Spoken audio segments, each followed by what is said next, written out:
Welcome to The Lead from New Lines Magazine. I'm Faisal Alyafai, and this is a podcast where we delve into some of the biggest ideas, events, and personalities from around the world. It's thought that there are around 40 million nomads in the world today, a population similar in size to Poland, Iraq, or Argentina. Most of them have been pushed to the fringes of more populous sedentary societies, and all too often are treated with suspicion or even open hostility by urban authorities. But this has not always been the case. In fact, historically speaking, the present global dominance of settled peoples is a dramatic break from the past. For most of human history, nomadic empires frequently dominated their settled neighbors. The high watermark of nomadic supremacy was the Mongol Empire created by Genghis Khan, which remains to this day the largest contiguous land empire ever. It's only over the last few hundred years that the balance has shifted in the other direction. I'm joined today by Marie Favereau, a historian at Paris-Nanterre University and the author of The Horde, How the Mongols Changed the World. Marie, welcome to the podcast. Hi, Faisal. Thanks for having me. Thank you. So I thought we would start by asking you about this word horde.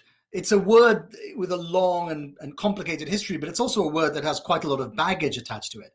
I think when people hear the word horde, they immediately think of a big angry mob. They imagine barbarians at the gate. Sure, yes. Yeah, but the horde you talk about is very far from that. Yes, absolutely. I mean, the horde in the past, it's a very old word, especially in Asian culture and Asian languages. The word itself means an organized nomadic state, an organized nomadic military headquarters. It can be also a nomadic power. So not only military power, but like with all the families and, a huge population. But it means something that, that is sophisticated, that is organized, something very different from what we call a horde today. But the words changed when it came into it entered all these Western languages, Middle Eastern languages also in the 13th century after the foundation of the Mongol Empire. Then, people start talking, there are those hordes. They're those nomadic organizations. We've never seen that in settled societies. It's something different, something big, and we don't have word for it. So they kept this word hordes. So we still use it today. So most of the time people forgot, the original sense of it. But it was a deliberate choice, I guess, to use such a loaded word. Yes, absolutely, because it's something different. It's organized, it's impressive, it's powerful, but it's not something that is connected to sedentary or settled societies. So that's why they kept it. And it's funny because they really kept it in all languages, like Arabic, Persian, Russian, Slavic languages in general, Latin languages in general. So the word appeared everywhere in the 13th century. So, and it's connected. Yeah, it's connected to the Mongol experience. And even today, I mean, in those languages, the word horde has a negative connotation. Yeah, very often. That's true. And that's why also I really wanted to keep it in my work, because that's what I see in the sources. This is the word the Mongols and the nomads used for themselves. They were proud of it. This is their organization, as it means, in a way, if you want to translate it, it means empire. It means, sophisticated state organization.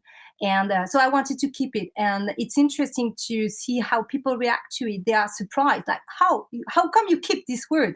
But it's a word they use for themselves. Yeah. So, yeah. Yeah, that's what they call themselves. Yeah, exactly. So I think it's important to think about it, to think about the words we use and, how we can change their meaning, right? Yeah, I mean, before I started reading your book, I would have assumed that the negative connotations the word horde has for us, I mean, by us, I mean, people from sedentary societies who live in cities and pay taxes and, I guess, listen to podcasts. I mean, at least two of those three, at least. I would have assumed that the negative connotations dated all the way back to the Mongol conquest. But actually, there's a bit more complexity to it, because for those medieval contemporaries that you talk about in the book, in China, in Europe, and in the Middle East, of course, they looked at this empire as a subject of fear. But also they looked at it in awe. And this is what you describe in the book. You describe the perception as a brutal but socially constructive. Yes, absolutely. The thing is, the first contact was brutal, and people were scared, really scared. And they said, this is something new. We've never seen it. Actually, not all of them. In Central Asia, some sedentary settled, people, cities. I've seen nomads before, but in the West or in Western Slavic world, they were really surprised, so they were scared. But after like a generation or so, things changed because the Mongols were extremely, integrate people. They integrate people because they want more population, they want more taxpayers, they want more traders. They're quite open to integrate new societies, even though they are settled societies. Yeah. So the contact changed, and then the apprehension moved also, and people start being curious. Oh well, we were scared, but actually something's happening, and there are a lot of positive also impacts. That people feel that even at the end of the 13th century, people could tell, well, we are rebuilding cities everywhere. We are free of of doing a lot of things. We're not like religion. We benefit from the Mongol Empire. So their perception of the Mongols and of the nomads changed also during the 13th century. Well, let's get to some of that, because I want to talk about, you mentioned religion and also governance, and what these settled peoples would have thought of the horde that was arriving on horseback. But let's start where you start in the book, which is you're focusing on one particular horde, which is the one that is referred to as the Golden Horde or the Kipchak Khanate. And this is one of the successor states of Genghis Khan's empire. Now, that history, I think, is likely to be quite unfamiliar to a lot of listeners. So I was hoping you might give a brief overview of it. Like, who were these people? Where did they rule? And then I guess, we'll get to it later, what happened to them? Yeah, so this is the western part of the Mongol Empire, actually. So this Mongol Empire, founded by Genghis Khan in 1206, covered most of Eurasia, from what is Korea today to Hungary.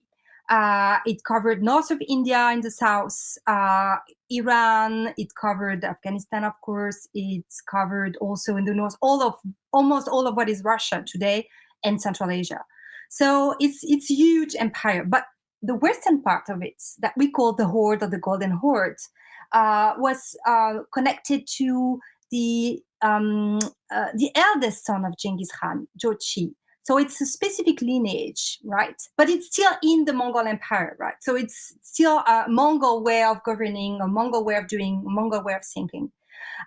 They covered what is, let's say, Russia today, Poland, a little bit of Poland, Caucasus, a bit of Anatolia as well. So it's really the West, the connection. So it's interesting because it connects to the West also. It's really the Mongol door to the West. They had a lot of connection with Germans, with French, English, Italian, of course, also. So we have a lot of sources on this relationship.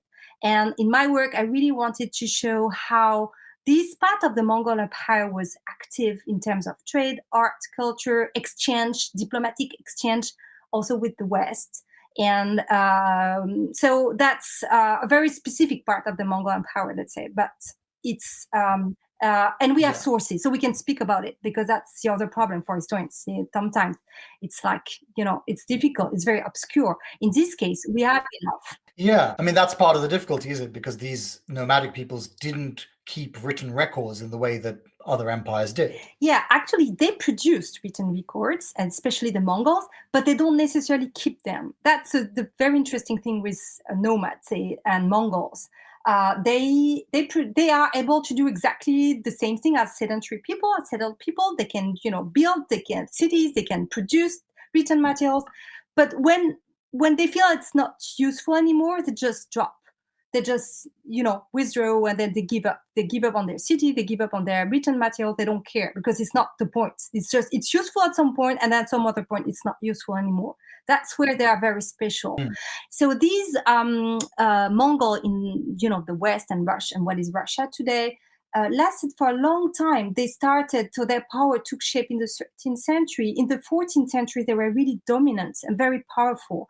And in in the 15th century, they start, splitting, and they're, changing, and the whole state that we call the Horde disappeared in the early 16th century. So it's really long, almost 3 centuries. Yeah, 300 years almost, yeah. And how did they govern? Because when you talk about, or when you hear people talk about the Mongol conquests, they naturally focus on that part, the conquests. But it's not as common to hear about what happened afterwards, the governing part. And I think that part is perhaps the most interesting part of the story, because their method of administration was different to what those peoples that they conquered would have been used to. Yes, you're right. I mean, actually, I realized working on this that even during the conquest time, where we usually focus on war, but actually they start administrating people. So the Mongols were very early on. Their idea was not like to just destroy. They wanted people to be part of their own empire, of their own hordes. So they would administrate them very early on, and they would develop some institution that would help them to connect with the cities, or people in villages, and all sorts of different people. So the first Huh. thing I would say is, as many actually empire, they would, I call it, we call it like the politics of difference, that they manage differences. They don't mind that Yeah. people, I mean, they are, it's not that they don't mind, they really realize that people are different. So they have different religion, different languages, different scripts, different ways of doing, different way of to measure times, for instance, different way of trading. So Mongol deal with all these differences very well, in the sense that they allow those differences to exist in their own administration. So they have different kind of secretaries, people who are able to talk to everybody in every language. So they don't force people to be one. That's one key aspect. The other one is they don't want to Mm. control people all the time. They don't go to cities and stay there to control their like settlers, the settlers as subject sedentary taxpayers. No, they don't do that. They just agree with them on an amount of tax that should be paid, and once in a year, some of them go and pick up, the income, the tax. The way they control is like there's clear control, but it's not every day. It doesn't need to be every day. People need to know that they can be reached. So in the cities, people can go to the horde. Sometimes they go for months. Sometimes they go even, for a year. We have cases of Russian princes going to the Mongol horde for more than 1 year sometimes. That's very important for the Mongols. Mm. They care that people, their subject, come and see them and talk to them physically, like face-to-face discussions. It's very important. But otherwise, they are not, they live their own life. Everybody lives his own life, his own way of doing. So they deal very well with these differences. Yeah. I mean, in a way, it's sort of reading the book. It sort of reminded me of the early Arab empires after the coming of Islam, because they were in the same way. They were conquering civilizations that were very different to them, and then they were just kind of leaving them alone.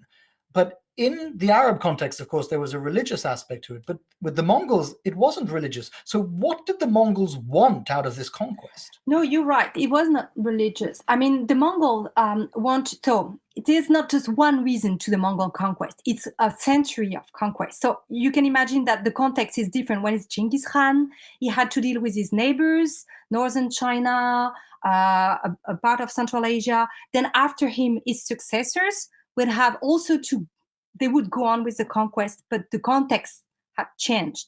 So the question often is like, oh, why would they go on? Why would they continue to expand? What are they after? But in fact, it's very much the context that explains why they are going on, especially the trade context. Mongols like to renegotiate their trade relationship with the outside world. So once they become bigger, more powerful. They say to their neighbors, look, we had trade terms. Now we change the trade terms because we are more powerful and bigger. And so we want more. Like this, you pay this price for this. Now the price has changed, or, something like that. So that's one of the explanation, right? So this trades, kind of relationship with the outside world. The other explanation is nomadic world. For the Mongol, nomads were more important than settled peoples, much more important. I mean, you have to think 13th century. 13th century in Eurasia, the most powerful polities, organization, empires were nomads. They were not, sedentary peoples. So for them, what they were after was just to control or to put under their own supervision all the nomads in Eurasia. They were really after them everywhere. So I think it's always kind of funny because often I hear, Mongol, the Mongols were after cities and they wanted to loot cities and they wanted to control them, most of everything. But no, what they wanted was first to control the other nomads. And once they controlled them, then they integrate also cities and villages and all, but it was not their first target.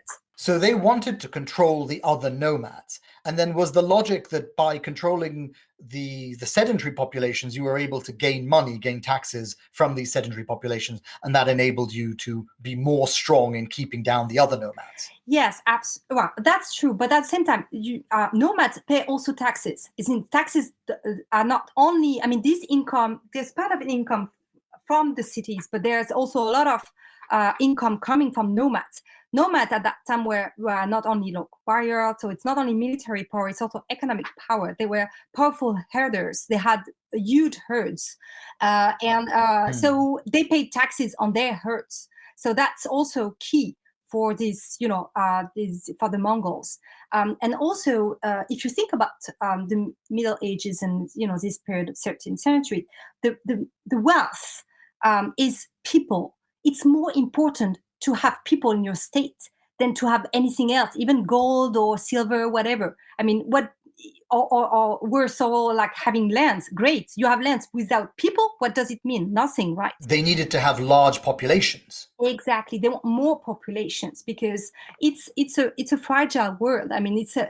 People die. It's 13th century or 14th centuries, there'll be also the terrible pandemic of, we'd call it the Black Death, or the plague and all. So having more people, strong people, having more population is the most important thing for states, for power.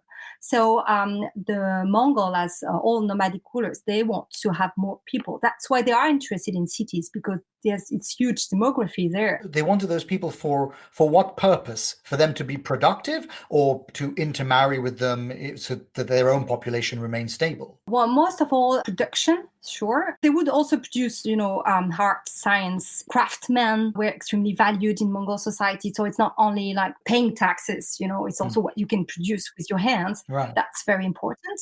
Now for intermarriage, it's more complicated because if you're coming from the highest lineage, like your nobleman, your Mongol nobleman, you will not marry with settled, even lords. You would, marry your daughters to other, Mongol lords. So they would marry their in the west of the Mongol Empire. Mongol Mongol rulers would marry their daughters to Russian princes, sometimes, and Armenian princes were their most important sedentary subjects.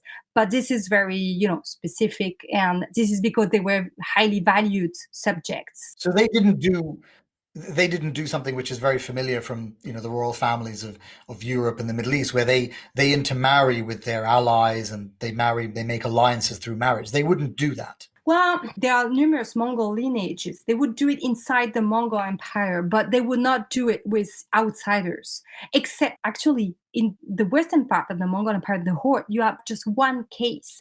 So the Mongols were allied there with the Mamluks, so the Egyptian and Syrian rulers from a Turkish background.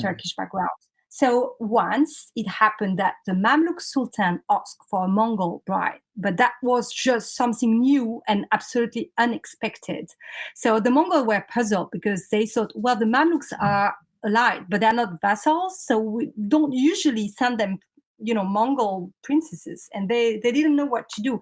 So it took them like 3 years or something of negotiation, and then they sent one Mongol princess to the Mamluk Sultan. But that's just one exceptional case.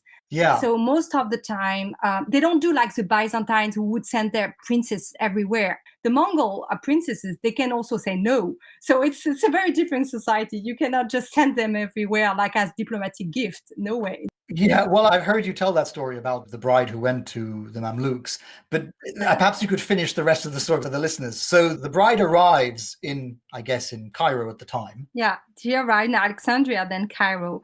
And so she had her marriage. But the Mongol Khan decided, okay, if this Sultan asks for a Mongol bride, it means that he wants to be my vassal. And also he needs to pay for the marriage and for the bride. So that is how they understood it. They understood, whereas, for example, you might say in the more Western states, like in the Middle East and further west, they understood it to be a marriage between equals. The English prince will marry, I don't know, the Russian queen or whatever it is.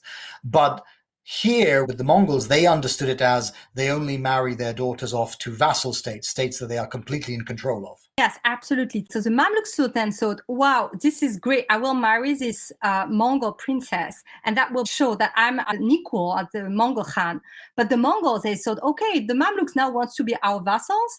So, okay, fine. Strange, but fine. Right, yeah, exactly. They thought they were acquiring through marriage what they would have to normally fight a war for. Yeah. So that's the beginning of the long misunderstanding. So the Mamluk Sultan was very upset because then he realized that he had to pay a lot in exchange for the princess. He was so upset that at some point he got divorced, actually, and then she was married to someone else. We still have, a lot of information on this Mongol princess. She was buried in Cairo with a burial monument there. So yeah, to this day, that monument is still there. It's still there, absolutely, yes. It's very interesting to see this connection, between Middle East and the Mongol Empire. So that brings me to something else that I wanted to talk about the religion within the empire and the laws. So at some point, the Mongol Empire embraced Islam and the empire became a Muslim empire. Was that one of those rare instances of a conquered people influencing the conquerors? Yes and no. Let's say that the Mongols have this ability to absorb their subjects' culture and religion. So they were very interested in having Muslim subject and being connected to them, and they were interested in Islam very early on, especially in the Horde, this part of the Mongol Empire. One of the Khan, I think it was probably the first Mongol prince and then Khan to convert to Islam in the mid 13th century, so really early on, before the conquest of Baghdad, right? But the interesting thing is, it didn't mean that the Mongols sort of quit the other religions in their empire. So the Mongols had their own belief system. They believe in the spirit of their ancestors. They believed in Tengri, the god sky. So they had their own belief. They keep their own belief and they add more. So when they had Islam to their own belief, the interesting thing is they also transform Islam from inside. Islam is a very complex religion. Many jurists, and ulema, and so like people of the Muslim clergy were very actively trying to adopt Mongol customs also. So it's a very interesting, very rich mix between, Mongol tradition and Islamic tradition. So you mean that in some parts of the Muslim world that they conquered, there was also this kind of integration in some way with some aspects of Mongol culture? Absolutely. In Central Asia, in what is, also Russia today, a lot of Muslim communities were interested and benefited from the Mongol system and from the Mongol interest for Islam. The Muslim clergy would not pay taxes because they have to pray for the Mongol royal family, right? So they don't pay taxes and they don't go to war because, if you're a religious man, you don't go to war. And so in the Muslim community, they benefit from this because then they don't pay taxes, so they have more money and they invest the money into mosque, into madrasa school, into hammam, into the everyday life, institutions. So the community benefit from this system. And there was this very interesting relationship between the Mongol culture and under the Mongol rulers and the Muslim community everywhere in the Mongol Empire. So they really had sort of very rich relationship and very, kind of very, I would say, peaceful relationship. And we have this idea that the Mongols, they destroyed Baghdad, that they killed the Abbasid Caliph. And so it's very bad for the Muslim world. But that's one event. It's 1258, right? But what happened after that is so different. So Islam flourished everywhere in Central Asia, and very open, Islam, Sufism, under the Mongols. They built everywhere, beautiful sites, and this is really the Mongol period. So that's interesting. Also, you know what? The Mongols, they loved manuscripts, although they are nomads, but they love manuscript, and they love in the manuscript, they love paintings, they love miniatures, they love to see portraits and figures. So they ask their Muslim scholars to have all those beautiful, paintings in the manuscript. So Muslim paintings developed tremendously in the 13th and 14th century under the Mongol. That's really a direct connection. That's very interesting. That's one aspect of how they changed the societies that they conquered. Yeah. So let's talk specifically about Russia, because the Horde's legacy is very pronounced in Russia, and I wanted to talk a bit about that and about the politics of memory. So Russian scholarship talks about the Tatar yoke, and that's how they present the Horde's regime, as it was unambiguously stifling and oppressive. It was the dark age before modern Russian history begins. You are very critical of this view. You think that modern Russian history not only begins with the Horde, but it begins because of it. Absolutely. That's really triggered my will to write this book about the Horde. It's because in the way Russian history was written, it was so wrong in many ways. The Mongol period of what we call Russia, it's more than 3 centuries, because it goes on after that. And it's a very complex and rich period. So saying, as you can see in some, school book, that, that's why all the problems in, 18th, 19th century Russia come from, the Mongol period. That's why they were, they had more trouble to get into modernity, or because of the Mongols, or the Mongols, really the barbarian period of Russia. But when you look at the sources, when you look at even what the Russian of that time said of the Mongols, you have a very completely different picture. First of all, the relationship was much more peaceful than we used to think of, before. The relationship between the Russian princes, even the Russian cities, and the Mongol were not that bad. They were living, where they were really, there were a lot of respect. And they understood each other quite well. And also the Russian under Ivan IV, so within the mid-16th century, they would, when they start, building what we call Muscovy, and then Moscow starts, rising, they would, use so much of what the Mongol taught them about, governance, about how to titles like the title Tsar. It was a title the Russian used to give to the Khan, to the Mongol ruler, then before using it for themselves. So this political connection, administrative connection, this huge legacy, it was just erased from school books, it was like it never existed in Russian history. So I think it's really important to bring back the Nomad into the picture. And so, look, it's more complicated than, of course, for a long period, the Russian dominated in 20th century Mongolia, but for an even longer period, Mongol dominated, Russia, with very different effect, I think more positive effects. And this is what you mean by the Mongols changing history, that you believe that they changed the course of Russian history. Yes, because the Russian principalities were all fragmented, and they were on the march.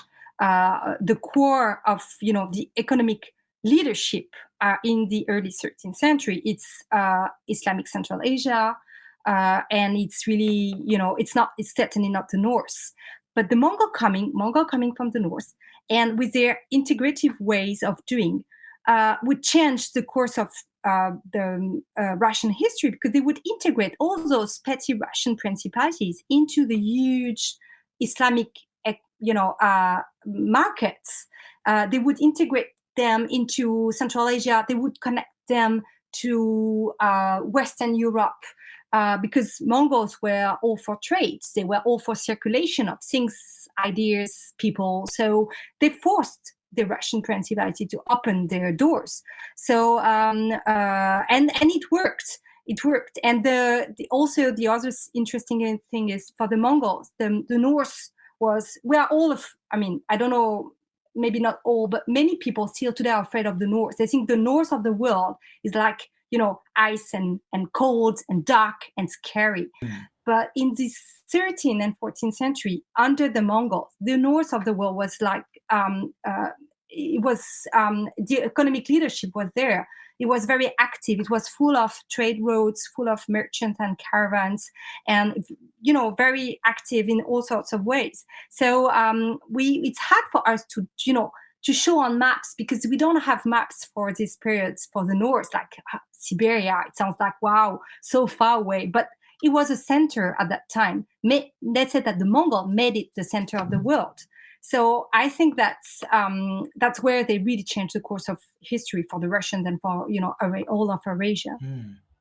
And then what about their own legacy? We had the travel writer Anthony Satine on the show a few months ago, and he talked about how nomadic empires tend to, in general, not leave behind as many monuments as settled empires.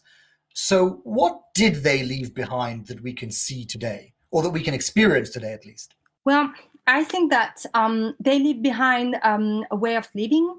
The relationship they had and still have with environment is very specific to them. The way how they are able to split when they say, oh, it's too heavy on nature. Like if you think about too many people in one place, like a city with like millions of people, it's bad for the environment. And the Mongol, they were really able to decide, okay, we need a balance between demography and nature. So they tried their own way back in time, in the 13th, 14th century, but still today nomads are able to say, okay, the herd is too big, we have to split. Their ability to split and to move to another place because it's bad for nature, I think it's something we can still learn from. That's one thing. Yeah. And the other thing is the way they absorb other people without fearing them. I mean, nomads still today are very open. They just, you're a foreigner, you just come, you pass their door and they say, okay, come. And then just, you can stay with them. You take, you're part of the work. And they don't feel threatened by foreigners. And you see that already in these, big nomadic empires of the Middle Age, the fact that they are really able to integrate other people, other cultures, other religion without being threatened, without being really feared by them. And I think that's amazing. I felt also that reading the book that you weren't only trying to retell the story of the Mongols, but you were also trying to retell the story of what we know about human history.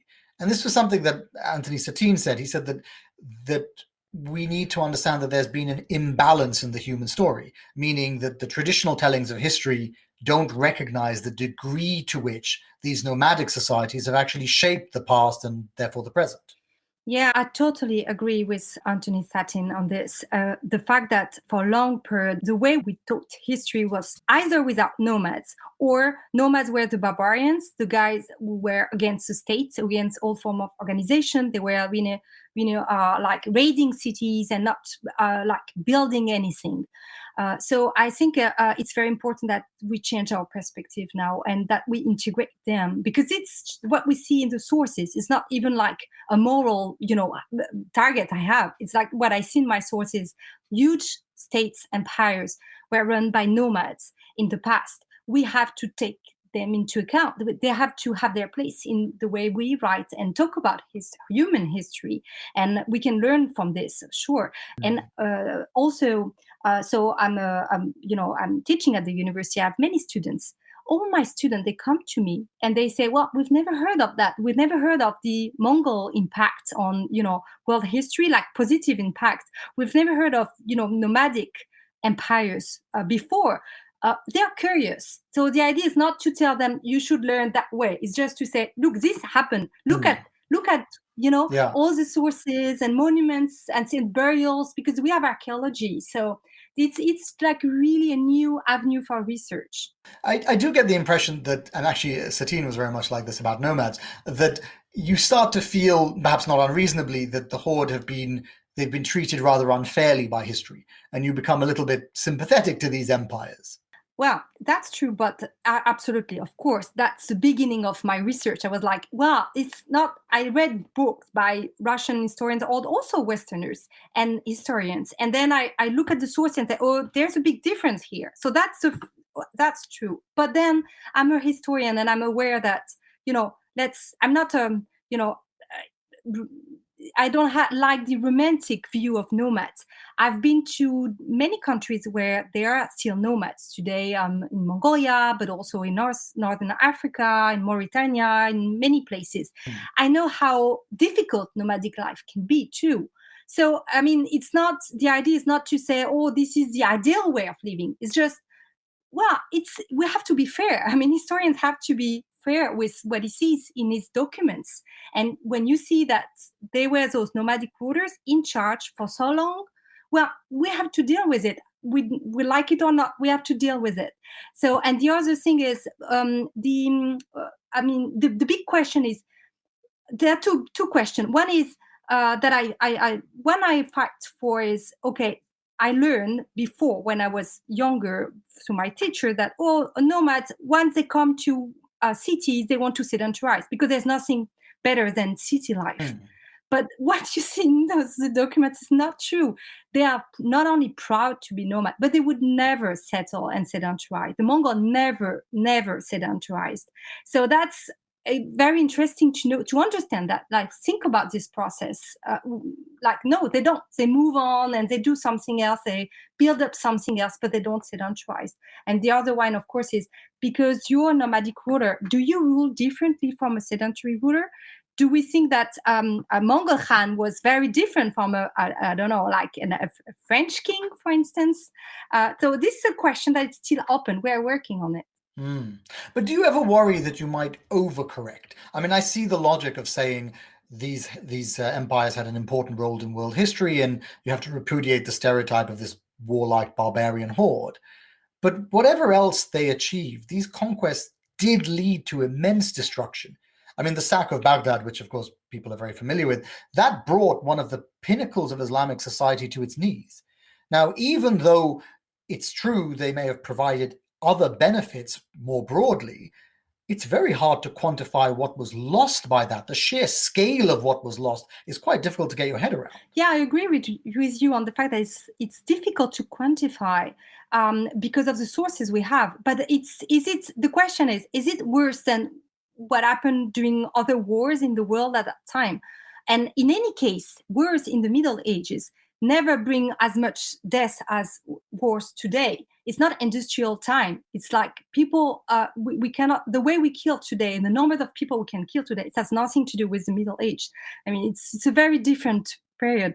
But in any case, war and destructions are horrible. And that's true. But then they are also oriented reconstruction. Like when you look at more deeply, and there are many historians doing this now, into the sack of Baghdad, for instance, what you see is that, first of all, they never destroyed the entire city. And they were against the idea of doing it because they wanted to have a wealthy city. That's very much into, typically the Mongol mind. They want taxpayers. They don't want, dead people everywhere. They also disagree on the fact that the killing of the caliph was a real big problem, and they disagree among themselves. It was not like a common decision. And then very early on after that, they were, and even before, they were supporting, Muslim culture in many ways. So there's a political issue there in what happened in Baghdad in 1258, but it doesn't represent the general Mongol, politics, even all during the conquest period. So the thing is, maybe we should rewrite this whole conquest period thing, because it's now, when you look at in books, you see only millions of dead, but we have no idea of numbers. That's impossible to say because of sources. And imagine the Middle Age, people don't count like today. It was not their way of doing it anyway. Right. So what we can say is they did not raise city into the to the ground. That's, we know through archaeology, was not the case. And there were, of course, horrible moments like war, like everywhere. War is horrible. There's not, I mean, of course. So, but the question is, we discuss that often with my students, because it's one of the biggest empire in the world. Does it mean that they killed more than other people during the conquest? Because that's sometimes what people think. Right. Or because it's bigger, it means they killed more. But the Mongols were not very numerous. There were only few conquerors, and they developed a lot of strategies to scare people to death, but not to kill them, because they needed them as workers, as craftsmen, human forces. So I think, of course, nowhere we should deny that the horrors of destruction and war, but at the same time, it's important to think about Middle Age, that's different period from today. I wanted to end by thinking a bit about like what the Mongols would have thought about the settled people, because we've talked about it from the perspective of settled peoples, what it felt like when these people on horseback, the nomads, arrived.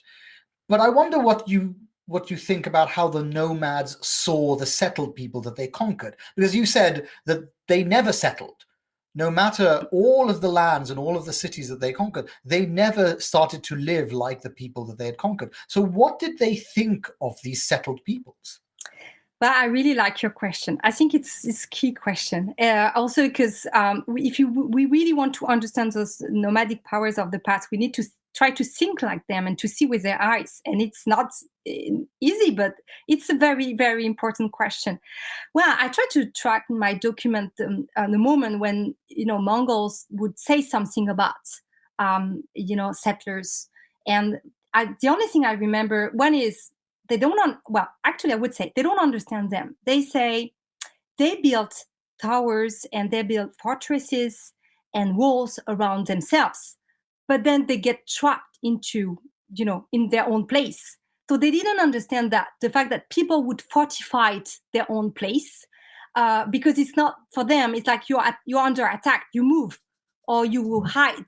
But if you're inside 4 walls, then you're in jail already. So that's, I think that I would say that's something that come up one or twice in the sources very clearly.